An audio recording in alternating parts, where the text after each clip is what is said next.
Morning বন্ধুরা, কেমন আছো তোমরা সবাই? আশা করছি অনেক ভালো আছো, সুস্থ আছো এবং খুশি খুশি আছো। আমরা অনেক ভালো আছি, সুস্থ আছি এবং খুশি খুশি আছি। চলে আসলাম নতুন একটা সুন্দর সকাল আর সুন্দর একটা ভিডিও নিয়ে তোমাদের সামনে।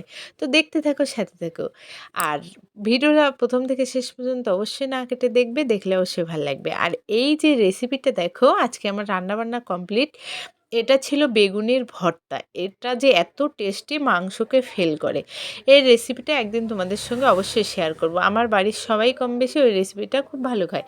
তো আজকে আমাদের সব কিছু হচ্ছে নিরামিষ। তো দেখো, এখানে আমার রান্নাবান্না সব কমপ্লিট, স্নান দান সব কমপ্লিট। দেখো আমার পুরো ঝিমানো ঝিমানো একটা ভাব হয়ে গেছে। আছে না, মানে কি বলবো, মনটা মাঝে মাঝে একটু অসুস্থ হয়ে যায়। শরীরটা তো হয়, মনটাও হয়। যাই হোক, তো সেইভাবে ভালো থাকতে হয়। চলে আসলাম দোকানে। তো দোকানের সামনে যে ঘরের কাজটা হচ্ছিল, সেটা আমি তোমাদের সঙ্গে শেয়ার করলাম। দেখো, আস্তে আস্তে সব কিছু সময় কিন্তু চলে যায়, কিন্তু মানুষের যে কাজগুলো থেমে থাকে না।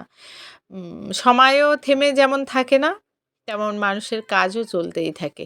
তো দেখো, ওখানে ঘরবাড়ি প্রায় আর কি হয়ে গেছে। আর আমি চলে আসলাম দোকান থেকে আবার বাড়িতে এসে দেখে আমাদের দেখো রেশন দিয়েছে। কত রেশন দেখেছো?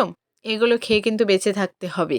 ঠিক আছে? এগুলোকে অবহেলা করলে হবে না। কারণ অনেক মানুষ আছে চাল না, মানে চাল নেই, না খেয়ে রয়েছে, না খেতে পেয়ে ২-৩ দিনও আছে না খেয়ে। ঠিক আছে? কোনো কিছুকে অবহেলা করলে হবে না। যাই হোক, আমি বাড়িতে এসে আবার রেডি-সেডি হয়ে বেরিয়ে পড়লাম। কারণ আমার ভাইঝির হচ্ছে মাধ্যমিক পরীক্ষা। ঠিক আছে? আর আমার দিদির জায়ের মেয়ে, মানে দেওরের মেয়েরও মাধ্যমিক পরীক্ষা হচ্ছে। তো এখানে একটু যাব আমি দেখতে।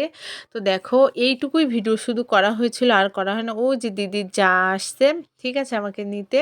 ১ম এখানে আসছি, তারপরে আমার ভাইঝির ওখানে যাব। ঠিক আছে? ওদের হচ্ছে মাধ্যমিক পরীক্ষা, তার জন্য আমি একটু দেখা করতে আসলাম। তো আমি ওদের সঙ্গে সবার সঙ্গে দেখা করে আবার গেছিলাম বাবার বাড়ি। বাবার বাড়ি দিদি আসছিল, সেখান থেকে আমি দেখো বাড়ি আসছি পুরো ক্লান্ত, পরিশ্রমিক, মানে পরিশ্রম হয়ে গেছে।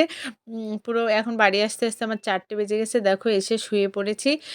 ছেলেটা যেন বাড়ি আসেনি, এখন সেটা নিয়ে বেশি টেনশন হচ্ছে। যাই হোক, তারপরে আসলো মাসি, এই গেঞ্জিটা ওকে দিয়েছে, সেটা পরে বেশ একটু স্টাইল ফিস্টাইল দিয়ে ঘুরে বেড়াচ্ছে। ও বাবার সঙ্গে ঘুরছিল, বাড়িতেই আসেনি, স্কুল ছুটির পরে বাজারেই ছিল। তোমাদের দাদাভাইকে দোকানে রেখে আমি গেছিলাম। ঠিক আছে? তো ওরা কী কী করছিল ভগবান জানে, ৪টে পর্যন্ত বাড়ি আসেনি। যাই হোক, নতুন গেঞ্জিটা পরে একদম হিরো হিরো সেজে একদম বেশ সুন্দর কিউট কিউট লাগছে। তো আমি বলছি, দাঁড়াও তোমাকে একটা ছবি তুলে দিই। তো তারপরে দেখি কি, যে কী জন্য বলে সবজিওয়ালা আসছে, তাই একটু আলু কিনলাম। আর এই যে লঙ্কাগুলো, এই লঙ্কাগুলো কিন্তু আমাদের গাছের লঙ্কা। ঠিক আছে?